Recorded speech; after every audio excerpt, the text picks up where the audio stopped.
Cette année a semblé durer 3 ans à peu près, hein. C'est tellement long, c'est passé tellement de choses que les choses qui se sont passées il y a un an, on a l'impression que c'était il y a très longtemps, notamment la fermeture d'un coup et ce confinement et de dire aux artistes qui venaient de Tanger qu'ils devaient rentrer chez eux et la représentation était genre 3 heures après. Donc elle a paru très longue. Et en même temps, elle nous a permis vraiment de réfléchir, de nous re-questionner sur des choses. Alors, je ne vais pas dire que ça nous permet de reconstruire le monde d'après. Moi, je trouve qu'on ne reconstruit pas un monde sur un tas de fumier. Mais en tout cas, ça nous a vraiment interrogés, ça nous a bousculés, ça nous a obligés de rester extrêmement créatifs.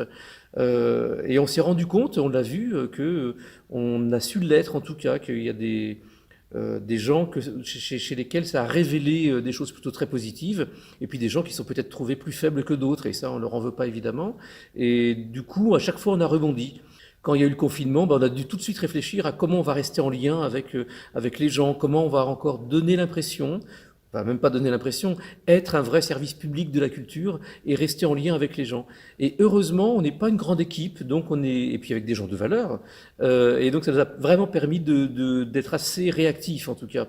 Le festival Que Vive l'été qu'on a mis en place, mais alors très très vite, qui s'est déroulé entre juin et juillet jusqu'en septembre de l'année dernière, ça va vite. C'était vraiment quelque chose de très positif. Chacun dans l'équipe s'est retrouvé sur des postes qu'il n'occupait pas habituellement. Une attachée aux relations publiques s'est retrouvée à animer une création au feu rouge. Voilà, des choses comme ça. Donc ça, c'était vraiment bien. Jusqu'à cet été. Après, on a pu rouvrir un petit peu en septembre-octobre. C'était incroyable, c'était extrêmement agréable. On a fait une foire à Orgeval, on a fait l'ouverture de saison. On a quand même le summum du ridicule. On a quand même présenté la saison en septembre.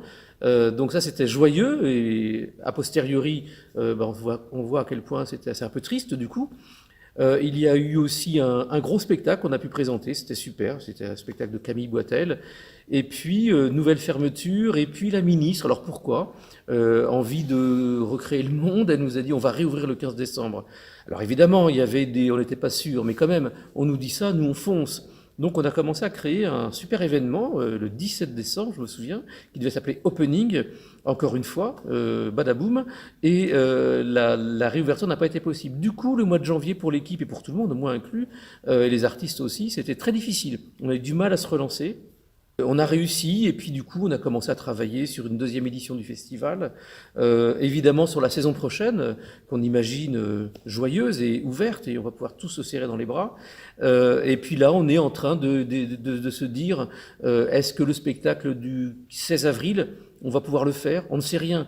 En fait, là, le ministère nous laisse dans une situation un peu absurde de pas au moins, pas dire quand on va ouvrir, ils sont pas dans la tête du virus, mais au moins nous dire, voilà, on se revoit à tel moment, on refait le point. Si c'est comme ça, voilà ce qu'on fait. Avec les syndicats, on est en train de négocier un plan de réouverture progressive, sauf que ça s'est arrêté d'un seul coup et que là, on est tous à se regarder. On ne sait absolument pas ce qu'on va faire dans 3 jours. On ne peut pas imaginer que ça va être si compliqué que ça à la rentrée. Donc, on est très confiant. Donc, on imagine vraiment que ça va être très joyeux et que, au contraire, l'équipe, les artistes et le public, on aura très très envie de se retrouver et que ça va être une déferlante de plaisir.